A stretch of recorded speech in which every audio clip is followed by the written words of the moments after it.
Ladies and gentlemen, welcome back. I hope you enjoyed your short coffee break and had enough caffeine to stay alert during the rest of the afternoon sessions. So without further ado, let us begin session 2 of the Global Forum, commemorating the 75th anniversary of the founding of Yeungnam University. And the second session will be held under the theme of the education of Yeungnam University to share Korea's development experience with developing countries. And in addition, I'm very pleased and honored to announce that session 2 will be chaired by the Honorable Dr. Kim Gizu, the Executive Vice President for Educational Innovation at Yeungnam University. So now let me hand over the microphone to our distinguished chair. So ladies and gentlemen, please welcome him with a big round of applause. Hello, this is Kim Jae-chun, and now from the organizing committee, I was asked to moderate in English. So the whole day yesterday, I was preparing for the job today, so I wrote up this script as I was preparing for this. And then also in session 1, the chair, Minister Yoon Sang-jik, he moderated in Korean, and then also Secretary General Han Kyung-gu from UNESCO. He actually is quite excellent in English, but then he's a professor at International Department. But then today he was also very good in Korean today. So then, rather than speaking in English and making it hard for you to understand, I thought that perhaps it would be better for me to just speak through the professional interpreter. So I would just like to moderate in Korean. So that means that I now have to read out my script in English into Korean. Anyway, so great to meet you, and I would like to welcome you all and thank you very much for your participation today. Now, the session 2, the topic is the education of Yeungnam University to share Korea's development experience with developing countries. So that is about how the Yeungnam University, so what it has been doing to share Korea's experience with other countries. So that is what we will be dealing with in session 2. There is 1 keynote speech and 3 presentations planned, so total 4. And 2 will be delivered offline, so here on site, and 1 will be delivered in VOD format. Now then, the first presentation to be delivered by Professor Kim Gizu. So this will be the keynote speech, if I may very briefly introduce him. He is currently the director of the Institute for International Development Cooperation, IIDC. So he's a director of the WIDC. And Professor Kim received his doctorate from Georgia University of the US, and from 2014 he has been participating in various international development projects, and in particular what he has been focusing on are capacity building international programs. So indeed he comes to us with extensive experience in sharing Korea's experience to the public servants of other countries. And Professor Kim also served as the president of the PSP for 4 years, and he has also been sharing the Semaul movement experience with other countries. So indeed, he has extensive experience and expertise in sharing of Korea's development cooperation. So then, with his keynote speech, he will be telling us about how Yeungnam University has been active and has been sharing the development experience with other countries. So then here is Professor Kim Gizu.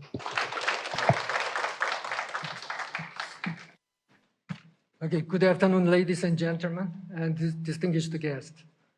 It is great honor and pleasure to have this opportunity to present and share what Yeungnam University has been doing for the co-prosperity of the world. For the past 75 years, Yeungnam University has been with the Korean people by nurturing human resources needed for the development of the nation. However, Yeungnam University has been making sincere educational efforts to share with the world since 2011, as Korea became a donor country from an aid recipient country. For the next 75 years, It will expand its efforts of sharing with the world for the mutual prosperity of humankind. In this presentation, I want to introduce Yeungnam University's educational efforts for the co-prosperity of the world. Yeungnam University has made a diverse efforts to enhance the global co-prosperity. It particularly has been focusing on sharing Korea's development experience with the developing countries, where Yeungnam University has accumulated knowledge, expertise, and experience. Yeungnam University established the Bakcheng School of Policy and Semal, Psps, which offers a master's degree program in 2011. And since then, it has been educating students from developing countries around the world. The Department of Semal International Development in both undergraduate and graduate level was created and has been educating foreign as well as Korean students who are interested in working for international development and international development cooperation in diverse international as well as domestic organizations. Another organization, the Institute for International Development Cooperation, IIDC, has been providing short-term capacity building programs and consulting for rural and community development in developing countries. In addition, Yeungnam University has been encouraging undergraduate students to participate in volunteer programs in developing countries. And recently, it opened a course named Social Contribution and Service as one of the foundation courses for all undergraduate students, for them to have a global mind and to understand the importance of global cooperation. In this speech, I'd like to focus on what the PSPS and the IIDC have been doing. The PSPS was established in 2011 to commit to the mutual prosperity of humankind by sharing Korea's Semal-undong and economic development experience with the world. It offers a formal graduate program for education and research to cultivate leaders and experts for the establishment of self-supporting economy in developing countries. It promotes a self-help and self-reliant development model based on the principles of Semal-undong, which will lead to sustainable development in developing countries. The PSPS emphasizes the following aspects particularly. First, it focuses on theoretical education like any other regular graduate institutes. The PSPS students study traditional and theoretical courses of international and rural and community development fields, such as regional development, development economics, international development, Semal community development, etc., among others. Second, the PSPS also emphasizes a practical and programmatic education, which is important because all of the PSPS students are expected to go back to their own countries after graduation and to lead and participate in the development of their countries or local communities by applying what they studied and experienced in the PSPS. For the practical and pragmatic education, the PSPS offers diverse curricular and extracurricular programs, such as field studies, case studies, special lectures, and action plan development. Third, the PSPS devotes to changing students' mindset as well. It tries to develop diligence, self-help, and cooperation minds, and self-confidence through many extracurricular activities and events. The PSPS also emphasizes global networks and culture exchange. The PSPS offers currently 3 majors in 3 departments. Semal and International Development major in the Department of Semal and International Development, Public Policy and Leadership major in the Department of Public Policy and Leadership, and the Forest and Environmental Policy major in the Department of Sustainable Development. Now, let me briefly introduce you some of the outcome of the PSPS. Since 2012, 808 students from 71 countries have been accepted and entered the Psps. 682 have graduated with master's degrees, and 88 students are currently studying at the Psps. Most of the Psps students are central or local government officials in their countries or have worked for NGOs. Many of the Psps graduates work enthusiastically in diverse areas in their countries. In this presentation, I'd like to share some of their works with you. Two of the Psps graduates from Ethiopia worked for their own state governments and introduced the Semal Undong confidently to their governors as an effective rural development model for Ethiopia. Two governors were impressed by their strong advocacy of the Semal Undong. So two governors decided to visit the Youngnam University with high-level state officials in 2014 and 2015, respectively, to learn and experience the Semal Undong by themselves. After participating in 10 days of short-term capacity building programs at the Youngnam University and having serious discussions among the state government officials, both states decided to adopt the Semal Undong as their state's rural development models. To implement the rural development in their states by applying the Semal Undong, however, they needed to educate all the state government officials and local community leaders on the Semal Undong. So they asked us to provide the capacity building programs to about 600 state government officials and local community leaders in their states. The IIDC formed teams of faculties and staffs and operated one-week programs there in 2015 and 2016, respectively. One of the programs was selected as the best case and awarded by COICA among more than 200 capacity building programs implemented in several years. In Myanmar, the Psps graduates, more than 20, work for the Ministry of Agriculture, Irrigation, and Livestock. They participated very actively in many rural development projects in Myanmar. Particularly, they played a pivotal role for the rural development projects in 100 villages sponsored by COICA, which were implemented on the principles of the Semal Undong. In the Philippines, one of the Psps graduates, among others, Ms. Augusta Melody Andong, who works as a senior economic specialist for the National Economic Development Agency, is very committed to introducing and spreading the Semal Undong as an effective rural and community development model in the Philippines.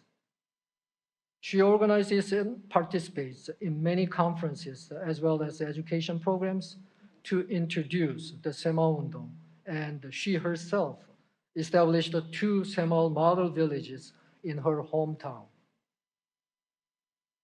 In Tanzania, the Psps graduates organized an NGO and have worked hard for the development of their region. In Papua New Guinea, one of the Psps graduates, Mr. Uno, has devoted to applying the principles of Semal Undong to a few villages in Papua New Guinea. One of the Psps graduates from Uganda applies the Semal Undong in his school as a teacher. There are many other Psps graduates who work hard to introduce and apply the Semal Undong in diverse sectors. These are the flags of the countries which the Psps students are from. And the following 2 photos are taken in the Semal Undong capacity building program in Amhara State, Ethiopia. About 600 government officials and local community leaders participated in the program. So all these are government officials and community leaders.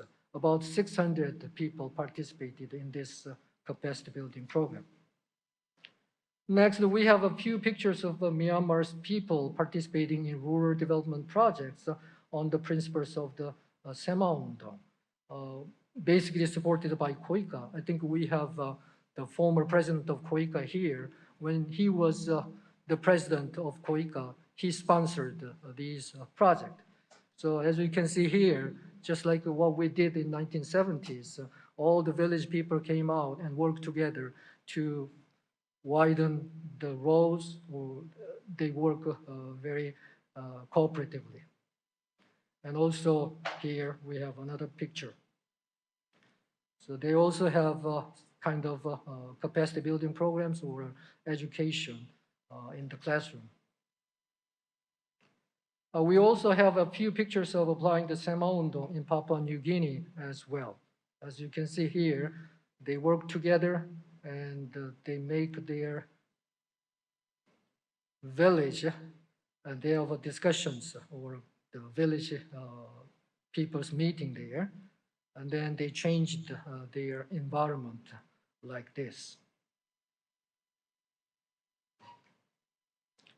Now, let me briefly talk about the Institute for International Development Cooperation, IIDC, and its activities and performance.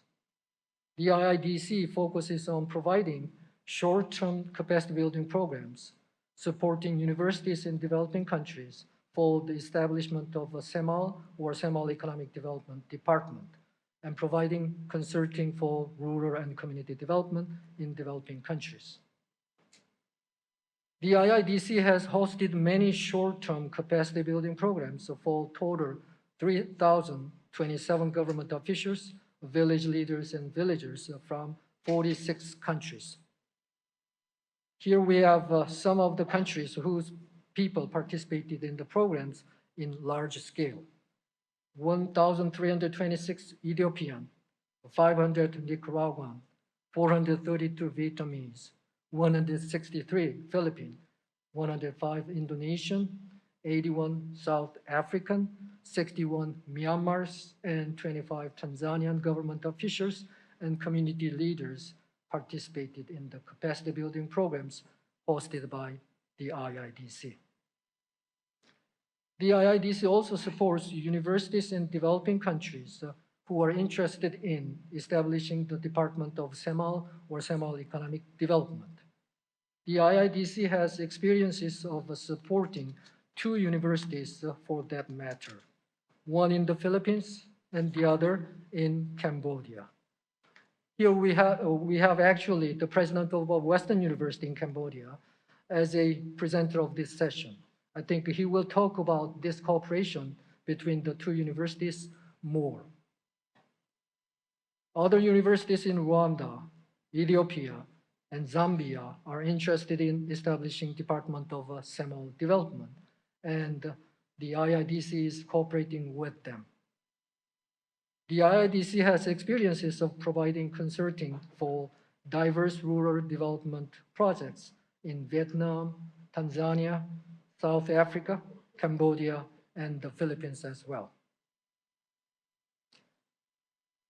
Youngnam University is committed to keep making the world a safer and happier place to live for all human beings. We'll keep working for this goal. Thank you very much for your attention.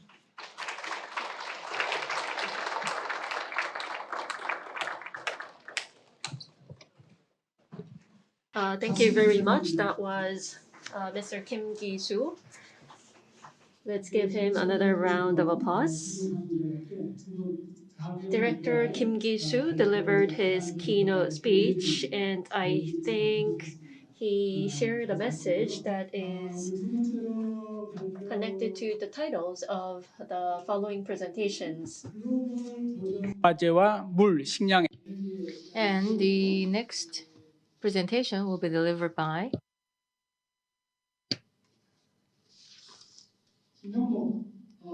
Director President Kim Young-Mok of Grace and Mercy Foundation Korea under the title of Global Challenges and Nexus of Water, Food, and Energy. So currently he is the president of the Grace and Mercy Foundation Korea, graduated from Seoul National University, studied in the US and France, and he was a career diplomat, serving in the Ministry of Foreign Affairs for quite a long time. He served as the ambassador to Iran. He also served as a general counselor in New York. And also, he served as the head of the Board of Trustees at COICA. So I'm sure that you all know what COICA is. COICA is the organization that implements the Korean ODA. And currently, he is a chair professor at Youngnam University. So now then, let us welcome President Kim with a big round of applause.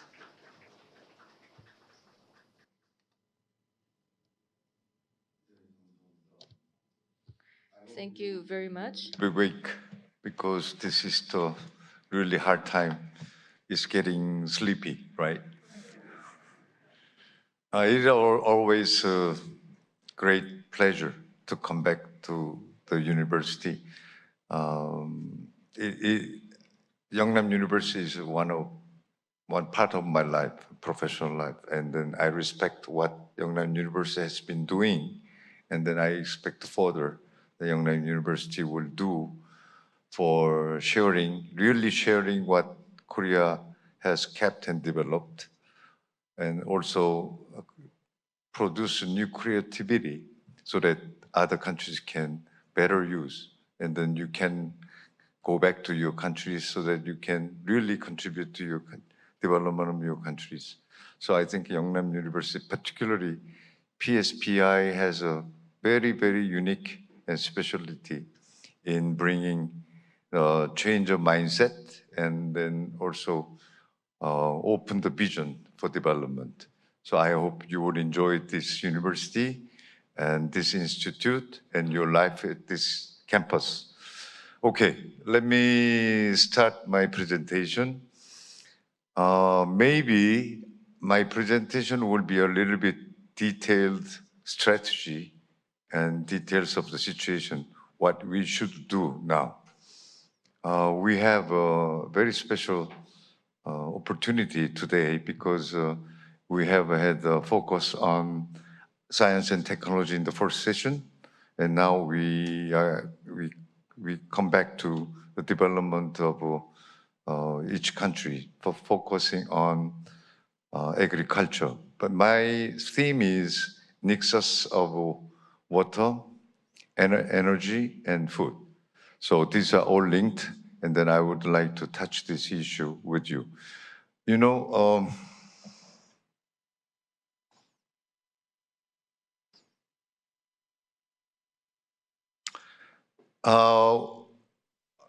my presentation was prepared starting from reviewing the rising global challenges from pandemic, infection, and what it has been affected on the world economy and our lives.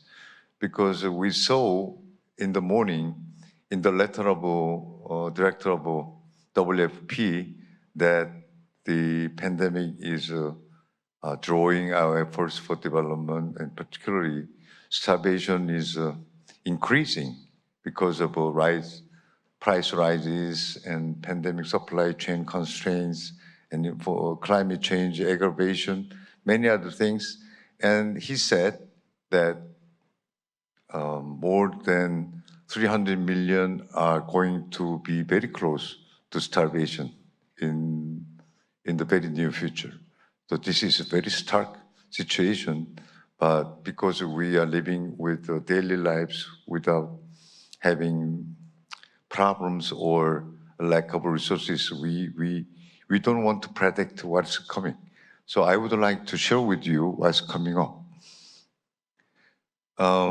First, you know the effects of a pandemic. The pandemic has affected our lives, our health, and then overall efforts of economic activities and development activities in every country. And then if you see the graph down below, right side, that we see how much public debt has been increased.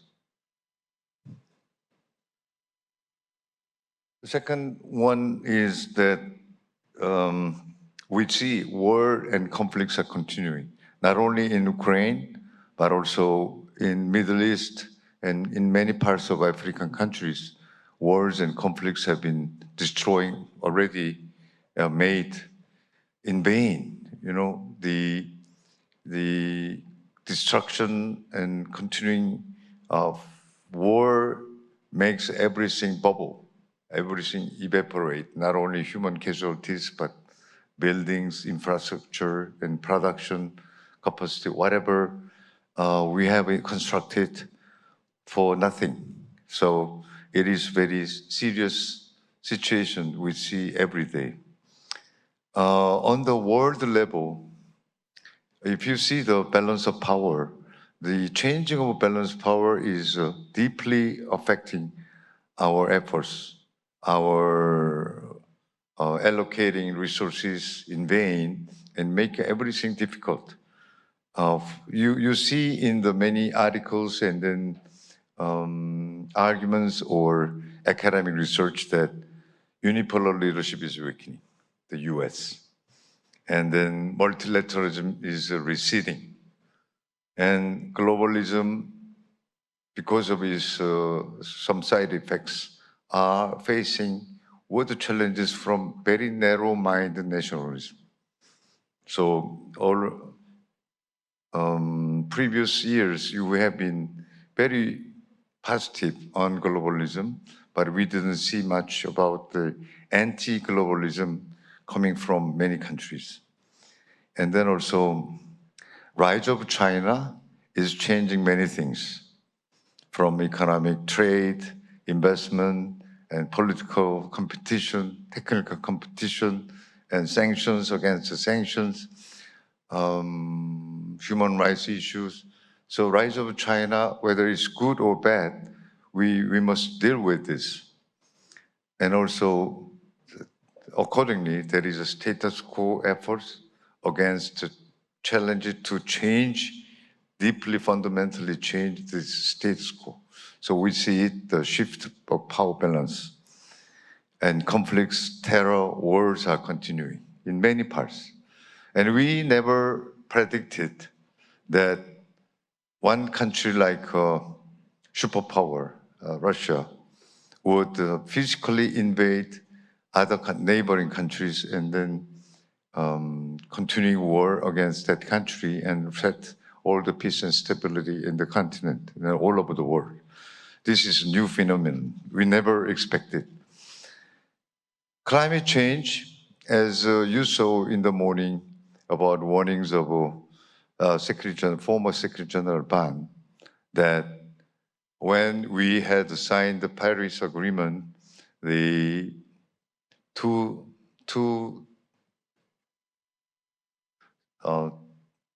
degrees Celsius would be limited within until 2050 would not be possible. Earlier this year, IPCC has presented a report saying that 2 degrees Celsius will be reached maybe in 10 years. More exactly between 2025 and 2040, but the speed is so high, rapid, that maybe the global community cannot stop the rising of the temperature even with these efforts of energy transition. Now, what is the problem for development is the increasing shortage of funds for development. When we first saw and tried to predict what would be needed fund for SDGs goal achievement was $2.5 trillion annual.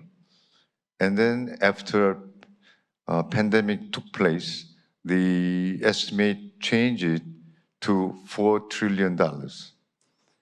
Now, with the war and price of energy and foods, everything, metals, everything source, we don't know how much will be needed to adequately meet with the challenges from the development of fragile and underdeveloped countries. Maybe 4 to 5 or 6 trillions annual will be needed. But where are the money? This is a big problem. this data all shows how much food prices have gone, soared. I prepared this presentation actually in March. So rising prices of March 23rd, about 1 month and a half ago. And already prices have been soaring: wheat, soybeans, fertilizers, crude oil, palm oil, these are everything soared. We know that Indonesia recently announced that the ban of export of palm oil, right? And then Morocco and others, many other countries also prohibited export of food, many other seeds, and wheat. So they are all afraid of securing food and agricultural products for their own people. So this nationalism hampers global trade and make some countries like Egypt, Ethiopia, and many other countries, too, Caribbean countries, run short of their own food for people. So starvation, massive starvation is coming up. This is not my prediction, but prediction by many experts in international organizations. I always try to find out the population imbalance.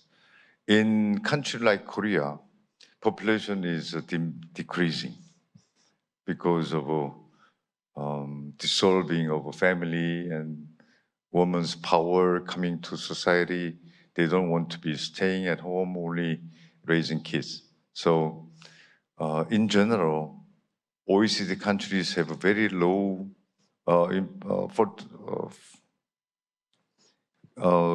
ratio of growth, population growth. Korea is decreasing, Japan is decreasing. But in most poor countries, on the contrary, in Western, Southwest Asia and African countries, population growth is very fast. So where the resources are abundant, population is decreasing. Where resources are limited, populations are growing. So how you can handle this imbalance? Okay. You see, for example, by 2050, we see the global population will reach 9.8 billion. Maybe Korea would not exist, maybe, with this rhythm of low fertility. Index of hunger was very high in late 20th centuries, and then index of hunger was decreasing thanks to development of poor countries like China, Nigeria, and others. But now, index of hunger has started to rise again.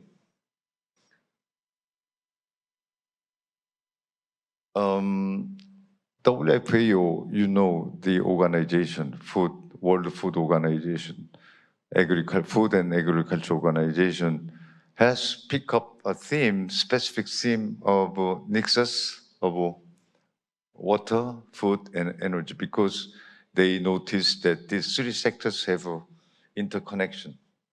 And maybe one part of a shortage would affect the other, and then they will create a very vicious cycle. If you run short of water, you don't have production. You don't have production, you cannot buy energy. If you run short of energy, you cannot produce water.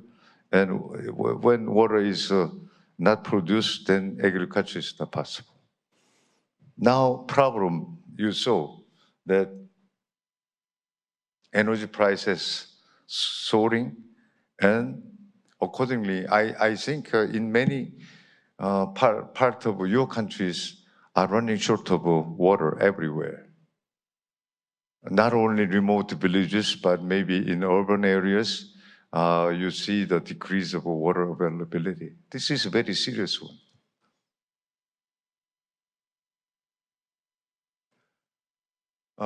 If you see the right side, the impact of global warming.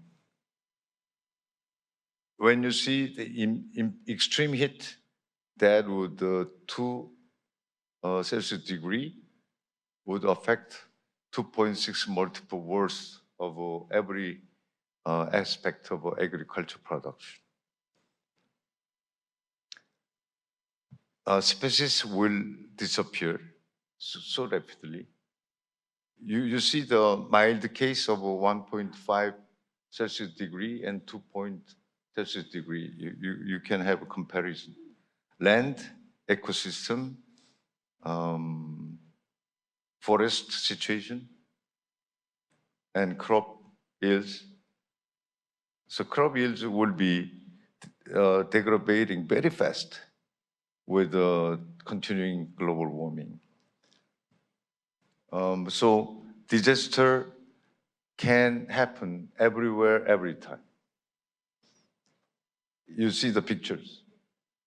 I had the opportunity, kind of a privilege, to see with my own eyes on the ground that how dire the situation is. I pick up a case of in Ethiopia. In Ethiopia, I visited a village, and then people were living with the livestock, one very poor livestock in one very poorly built house. People and livestock had to live together because they have no resources. And then people had to drink water with the animals. And then when the rain was coming, it was like a flood.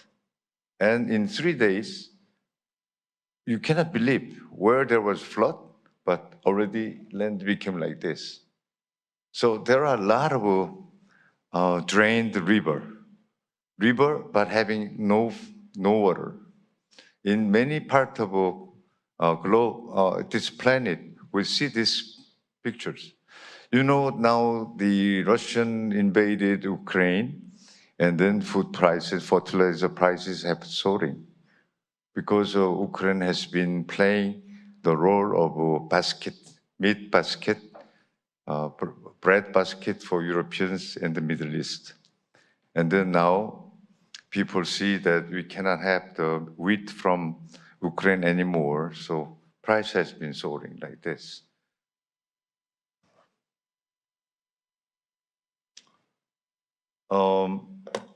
Now we must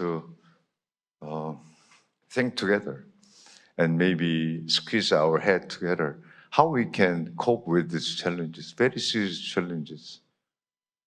You know, among 17 SDGs goals, I remember number 16 is a peace and institution. If you have a very good institution, good governance, and international agreement and system, you don't have to fight. Peace will be maintained. But if you don't have a good institution, if you don't have a good governance which can sustain institution, the conflict and terror can easily take place. So when I saw first year 2015 that why peace and institution have been included in the SDGs, I didn't understand well. Now I understand how much the institution, governance, and good relations among countries are important. Now we need a strategy. Everything is changing. You see, when we have like Dr. Kim and others, and having their specialty to speak about the first digital revolution, development of technology and science is immense. And there was one question in the previous session from one friend in Indonesia that how we can reach that. We don't have electricity, we don't have infrastructure, we don't have a school system, we don't have a corporation, we don't have a facility for making semiconductor. How we can make use of this technology? That's true. My point here is you must think about the widening gap between haves, have-nots, not only income, but opportunities and available resources, available knowledge, available facilities, available friends, colleagues, employees. Everything is becoming bigger and bigger, every gap. We must think about how to cope with this widening gap. I thought about, one, strategy, second, balance, third, innovation. Strategy needs, if you go back to your country as a policymaker or top manager or super manager or whatever, we must think about the strategy. Populism is very dominant in many countries. Right, extreme right, extreme left. Extreme right means that you don't have to charge tax. That tax would not make corporate produce profit, and then we will have no growth.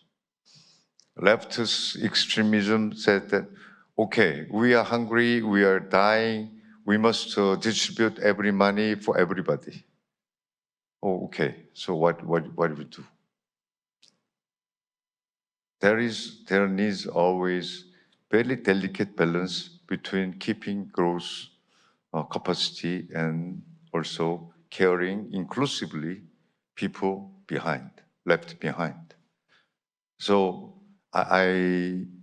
my observation as an intellectual for many countries is that we must teach them how to make a balance.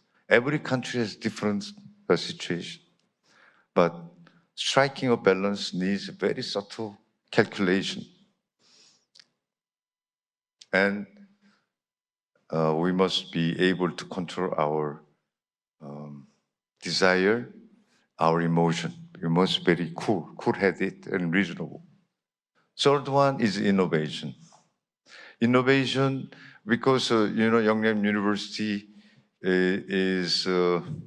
has taken a catchword, a buzzword, as innovation. In the morning, I was taught by President Choi about how Youngnam University would take innovation. Innovation is needed everywhere. Innovation is needed not only education, but also in government, in your daily lives, in your farming, in your whatever doing. You must find a new way, more productive, more inclusive, more beneficial. So there is no time for being lazy. You must trying to find out the better way, always better way. That can be a change of management, change of thinking, change of behavior, or introduce a new technology or new investment. So innovation is most important. Okay, now I'm going to the core of my presentation today.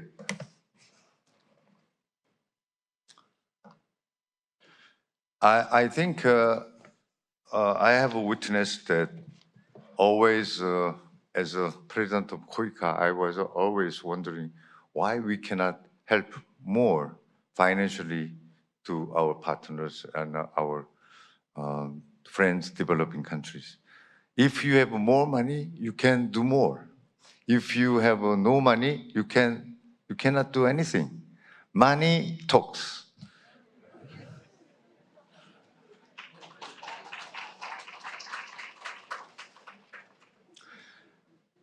But as I told you, the global financing is shrinking.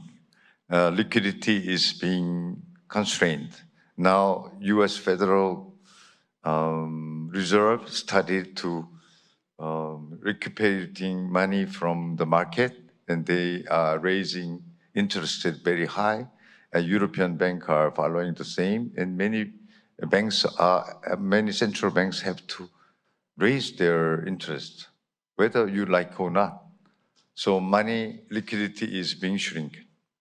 And then, as I presented to you, public debt of international organizations like World Bank, IMF, European Central Bank, every financial institutions have too much financial balance sheet. That means they have too much debtness. And every government, leading countries, economies, US, France, even Germany, most conservative Germany, has public debt has reached about 120%, and total national debt is lingering over 300% of their own GDP. Korea is the same. So how you can do more fiscal debtness, how can you can sustain this debt forever? It's not possible. Because of inflation, you must have less money available for the market. So apparently, direct investment in developing countries are rapidly shrinking, and also ODA, size of ODA is shrinking. So you are at the worst timing of development. Worst timing. No money, shrinking money, climate change, war, soaring prices, and people are going to be starving. How you can handle this? So it will be very difficult. I don't say to you that my solution is a panacea. It can solve everything, but we can still try something to at least to cope this challenge. My point today is that we must think about blended financing and most inclusive partnership. Blended financing means that you can put different character of financing in the projects, in whatever projects. There should be grant, free money. There should be your government tax. There should be little money from the beneficiaries, like paying something.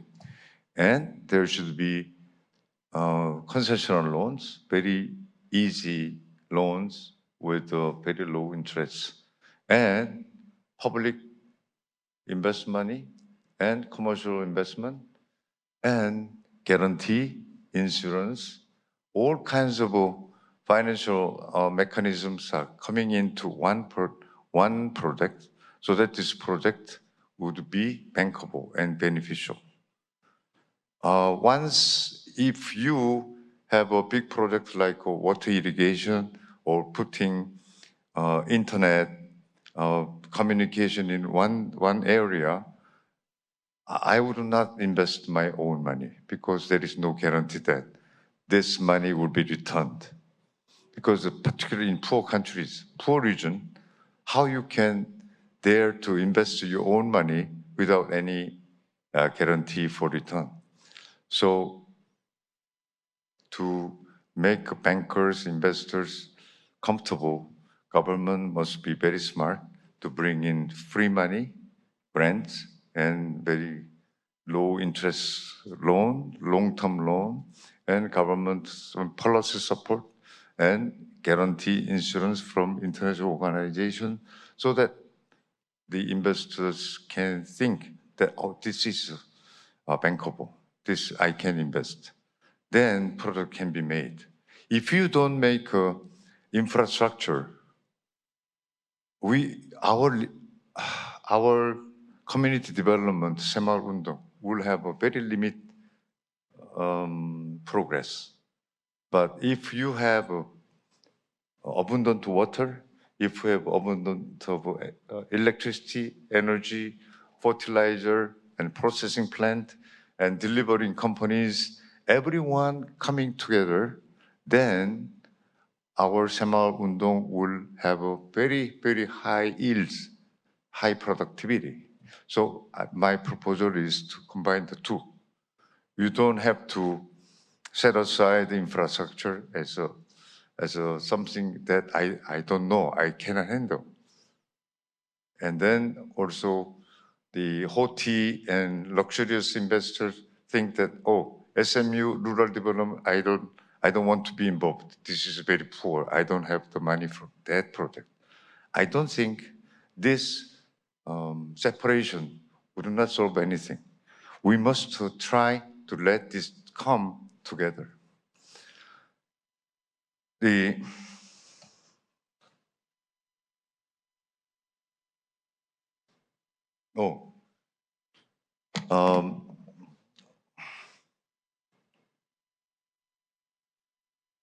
table one, the spectrum of social finance investing means that there are investment for purely commercial profits, but there are investment for purely getting nothing. But there is a medium level of investment which would not giving up profit, but trying to help and contributing to creating social value and contributing to ESG, SGS. So we can combine this investment. Also, as I told you, supply chain is very important. We must put product of one village to be included in the value chain so that this can be wrapped and properly sold and giving revenues to villagers, and even sometimes it can be exported. So you must have a very comprehensive vision of a development, particularly under this circumstance of difficulty. We must going through very hard time. After euphoria of globalism, euphoria of luxury, euphoria of development, but we have fallen down to a trap. We must get out of this trap with really deep heart and sense of community, global community sense, with really with the real cooperation from bottom of heart. This is my suggestion today. Thank you.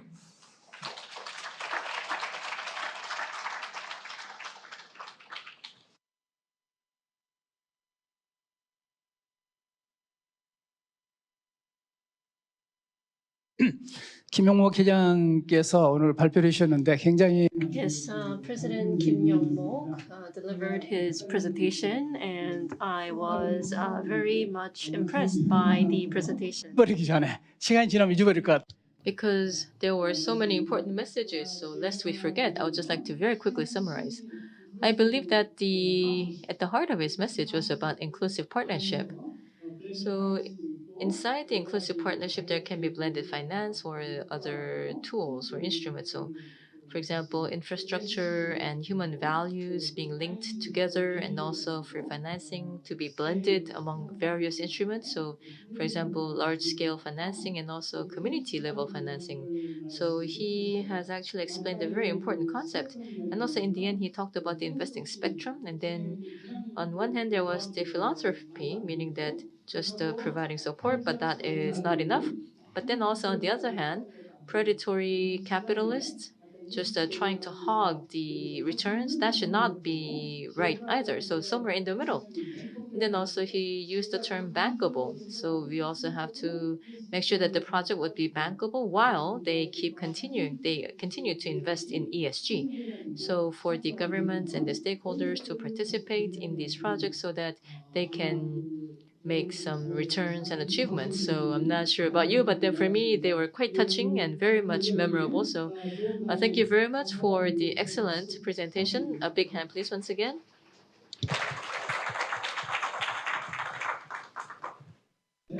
Okay, the second presentation will be made by President King Rotana of Western University, Cambodia.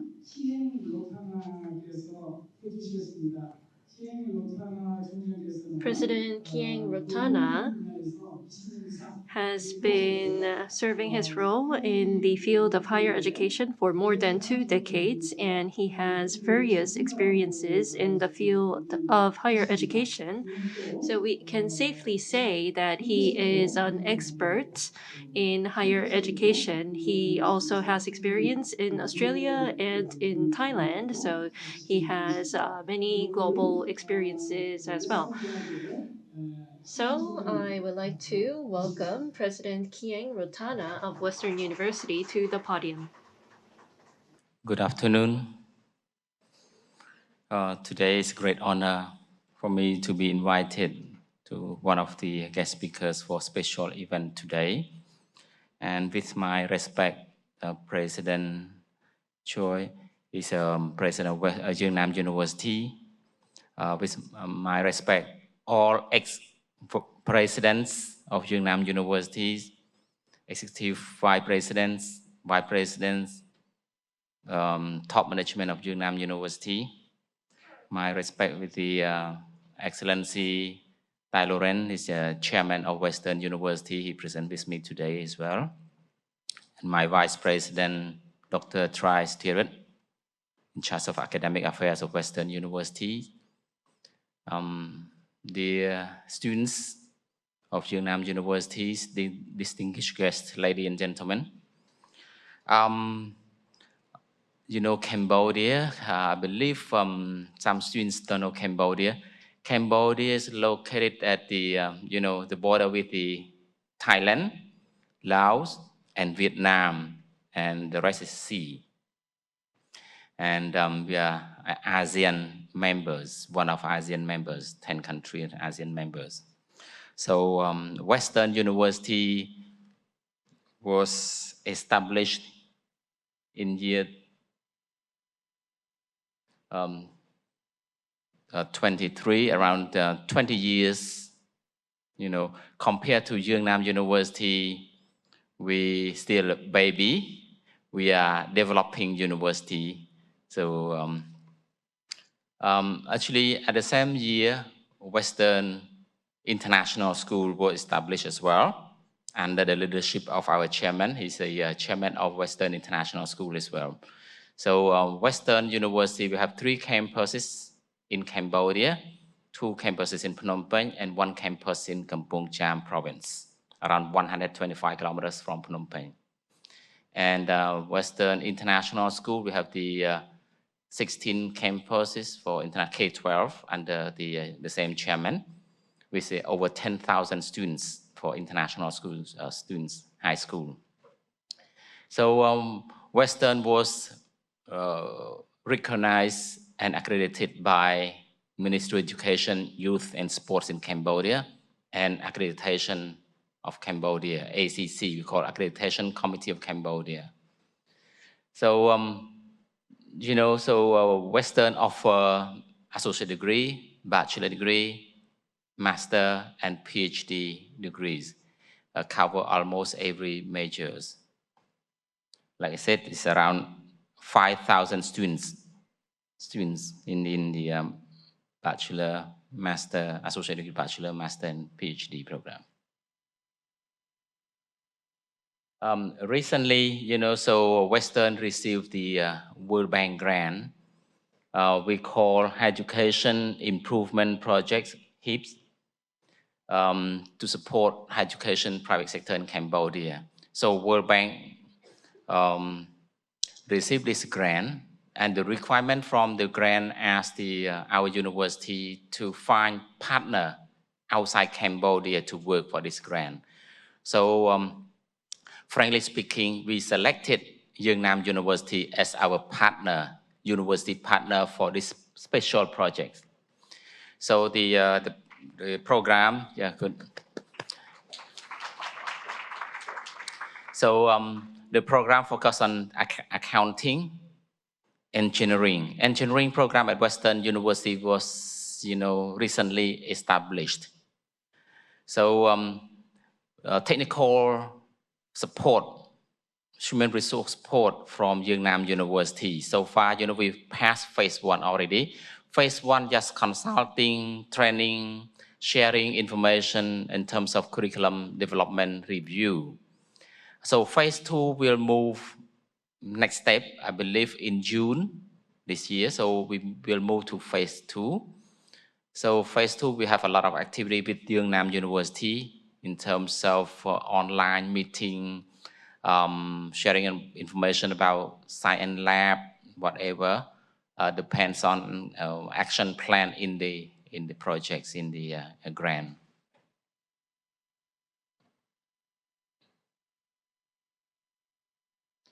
So recently, Western University sent 2 staff to study master degree at Yeungnam University. I believe they are here.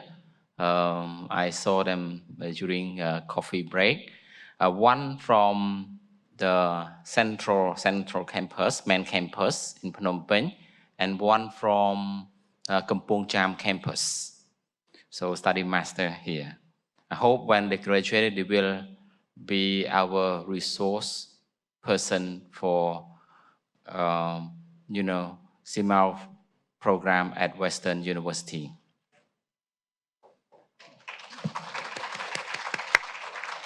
So Western University and Yeungnam University signed MOU to establish CMAO program at Western University, both in Phnom Penh, capital city, and in Kampong Cham province as well. This is some activity that we signed MOU in year 2018 between top management of Western University and former president of Yeungnam, but current president joined as well with the this MOU ceremony.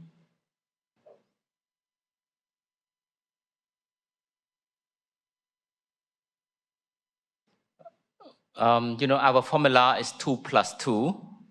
We'd like to explain more about the process of 2 + 2 between Yeungnam University and Western University. So we start from 20 students in our main campus and 20 students at Kampong Cham campus. It's a provincial, around 125 kilometers from the city. So teaching and learning in English language in Cambodia, in our campus, two years in Cambodia, and additional language is Korean language to support, so 2 years in Cambodia, and we add another language is Korean language in our program as well. Establish and supporting Korean language, we have the, a Korean language and cultural center at Western University. We already established in Kampong Cham province. Right now, we're working in Phnom Penh in our capital and main campus. And we selected 40 students, like I said, 20 students in main campus and 20 students from Kampong Cham campus.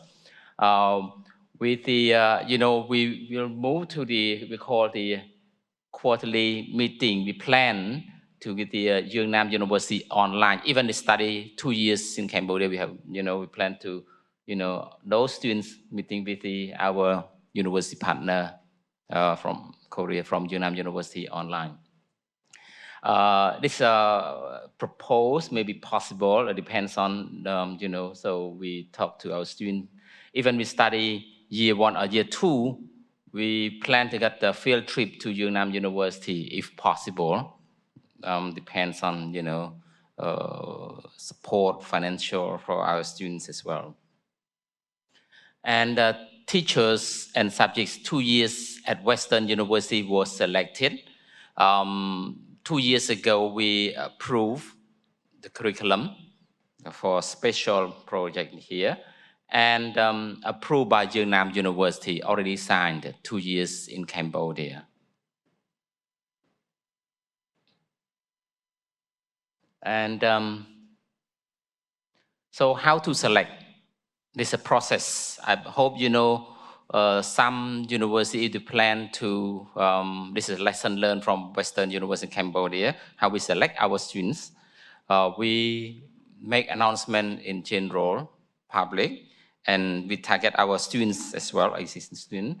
And the first one passed the writing test, English and grammar, reading, and essay writing conducted by our Dean, Dr. Long Savang, Dean of Graduate School, Dean of Faculty of Management, Hotel and Tourism, and one is the Associate Deans of Faculty Arts, Humanity, and Language. This is phase 1. And after phase 1, we move to phase 2, oral test, understanding related to economics, problem solving, living overseas, and Korean culture. Conducted by my Senior Vice President in charge of admin and finance, and Dr. Trai Suthirat is Vice President Academic Affairs. He's here. This is second phase. And the final one, sorry, it's put number 110. The final one, commitment, recommendation, sharing information, experience, alternative support from Western University in Yeungnam University, conducted by our chairman, Excellency Taloren, and myself. This is a final stage. Actually, so I put here, it's a very meaningful alternative support from Western. We got strong commitment from Western chairman, said if students, example, sorry, if students, got partial scholarship or student could not come to Yeungnam University for last 2 years. So chairman tried to find a financial resource for student loan, we call loan. So when students go back to Cambodia, they could pay back to our loan, So this is another alternative. We put alternative support from Western University. So this is our plan. We would like to see these programs become successful at Western University. So this addition, more information. So we established, we call Korean Language and Cultural Center at Western University, already established at Kampong Cham campus. Right now we're working, developing the center in Phnom Penh, in our main campus. It open for Western University, Western students, faculty members, staff, and open for public as well. So everyone could come to our center to get information about study abroad, especially study in Yeungnam University. Could be a self-access center for Korean language. We plan to get materials, textbooks, video, listening, whatever. And exploring Korean culture, history, education, technology, innovation, business, economics. So this is a center to provide information. We recruit staff, work full-time for our center. And this center as well is part of the orientation for potential students who want to study in Korea, particularly at Yeungnam University. And for graduation path for similar economic development programs, admission, like I said, 2 years in Cambodia, we add additional Korean language in our curriculum. Could study several hours per week to make sure their level here.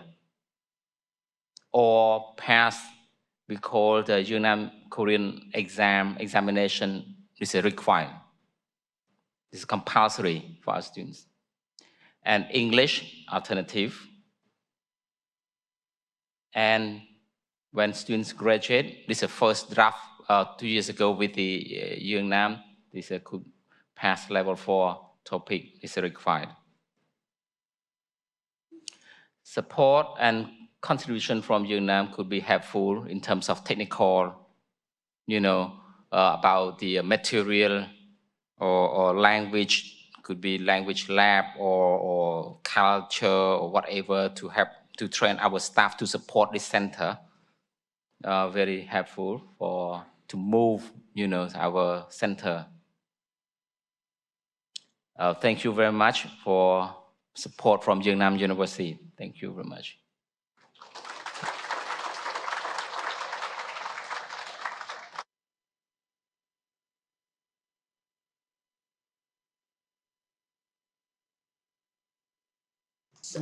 President Kieng Rodan of Western University shared specific examples of cooperation between Youngnam University and Western University. Let's give him another round of big applause.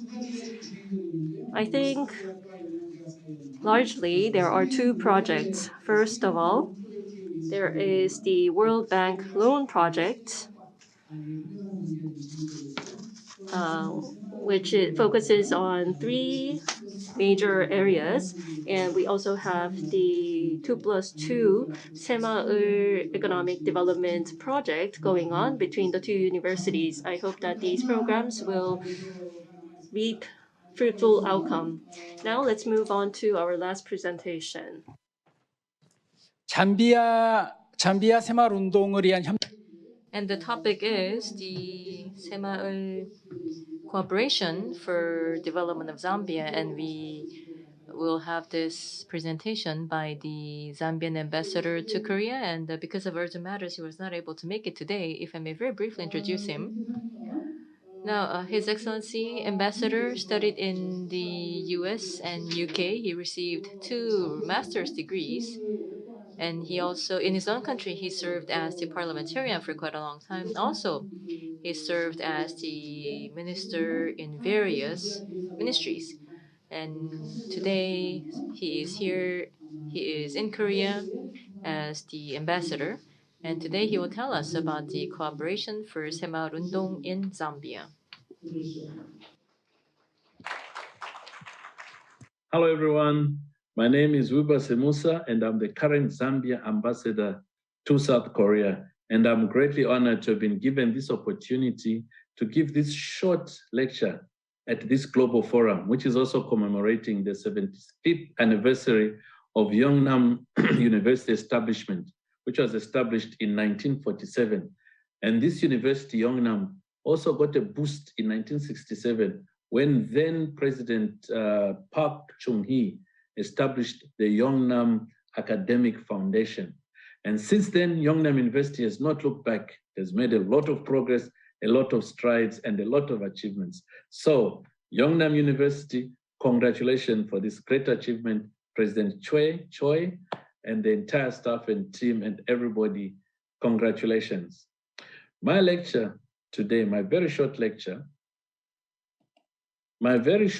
today will focus on Yongnam University's contribution in sharing the experience and knowledge of South Korea in its development, economic development journey through various programs and through various exercises, including Semaul Undong, and how it is being helping developing countries like Zambia. For those that may not know Zambia very well, this is Zambia, this is our flag. We are in center of Southern Africa, Southern Central Africa. And this is a very strategic location. As you can see, we have, I think in Africa, the country that has the most number of neighbors. So that's very strategic for warehousing, for distribution, for factories, etc. We have a population of about, Zambia has a population of about 16 million, 17, around now 18 million right now. The size is about 750,000 square meters, about 7 to 8 times the size of South Korea. A lot of natural resources, copper, etc., etc. And let me just turn this off. And the economy of Zambia, we are a developing nation. Now, the question that always came when I was first posted to South Korea as ambassador, I asked the question that what was behind South Korea's phenomenal growth? Why Korea developed so quickly from poor to very rich in a short time? And it has been such that the whole world has acknowledged that this story of Korea is a miracle, and it's been called a miracle on the Han River. and ask myself why.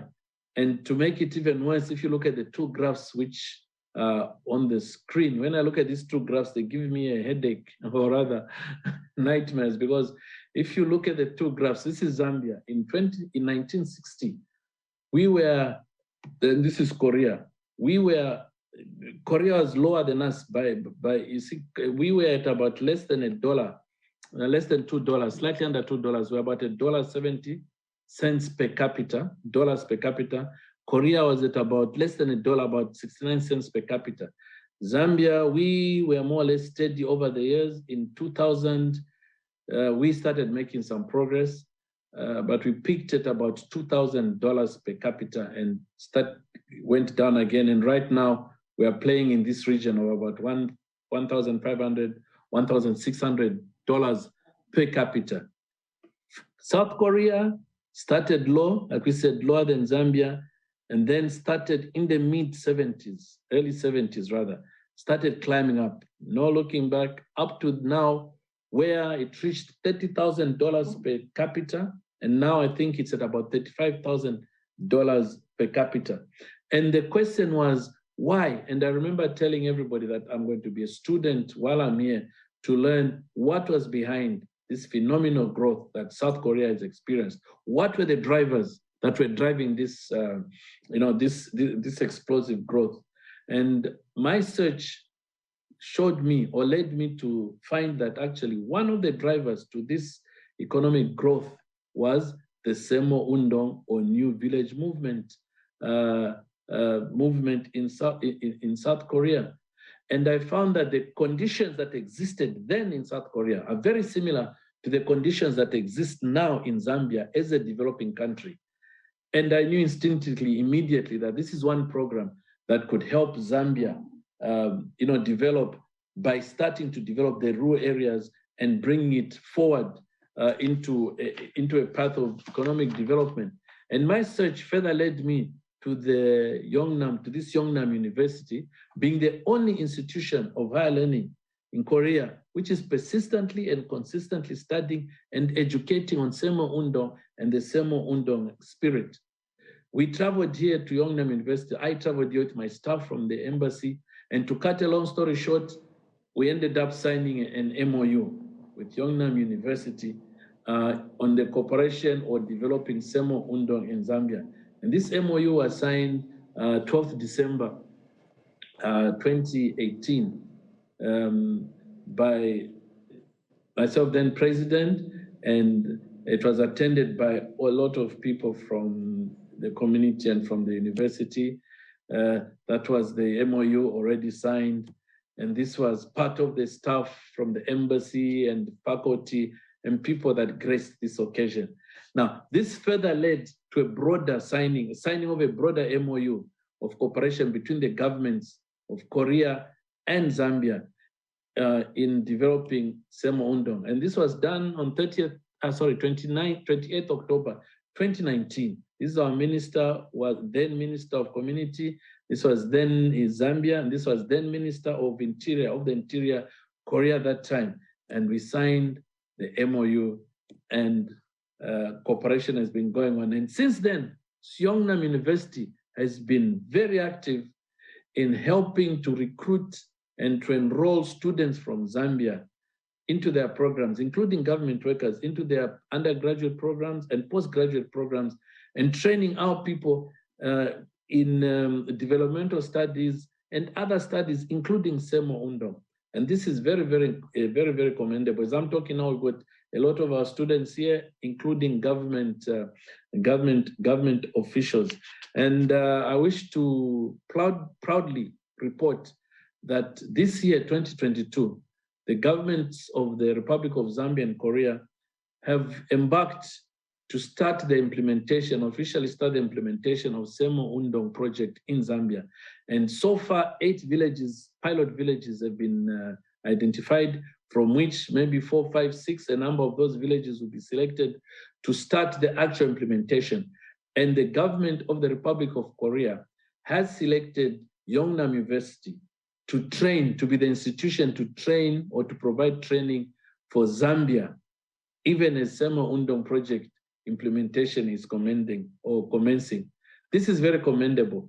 And I think it speaks to the commitment and the consistency Youngnam University has had or has in developing Sema Undong. And further to that, I can report that we are making concerted efforts to try and link or twin Youngnam University to major universities in Zambia so that we institutionalize this exchange of knowledge and experience.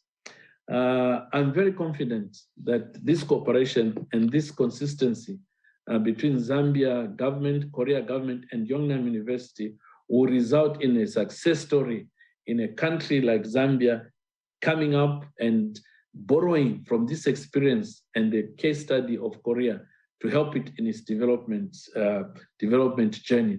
In conclusion, once again, let me just congratulate Youngnam and everybody for listening to this very short lecture. And I'd like to say that if ever you are visiting Africa or in that part of the world, pass through Zambia and see the Victoria Falls and the other sites that will dazzle you, that will make you want to move and stay in Zambia or come back again for a visit. Please take time and you'll be very, very happy and feel very welcome. I thank you very much. I enjoyed delivering this lecture.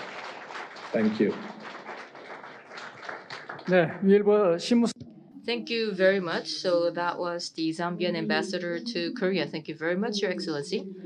Now, in this session, we have had a very enthusiastic presentation. So I do not believe we have any time left for Q&A or panel discussion. So we would have to wrap up at this point. But let me just briefly provide you with a summary. So now, Director Kim Gizu talked about the Semaul movement experience being shared in other countries, in the developing countries. And then also we have had the President King Rotana of the Western University of Cambodia, then also Ambassador of Zambia to Korea. And they also talked about the case of Semaul movement in their respective country. So in sum, I believe that the Semaul Undong is not a relic to be saved in museums, but then it is something that is still living and breathing today. And it is something that is still wielding influence in other countries. So once again, I would like to thank everyone for your participation in session 2. Thank you to all the panelists and thank you to all the participants. So that concludes session 2 of the Global Forum commemorating the 75th anniversary of the founding of Youngnam University. We would like to thank our distinguished chair and all the speakers once again. So ladies and gentlemen, please give them another round of big applause. Thank you.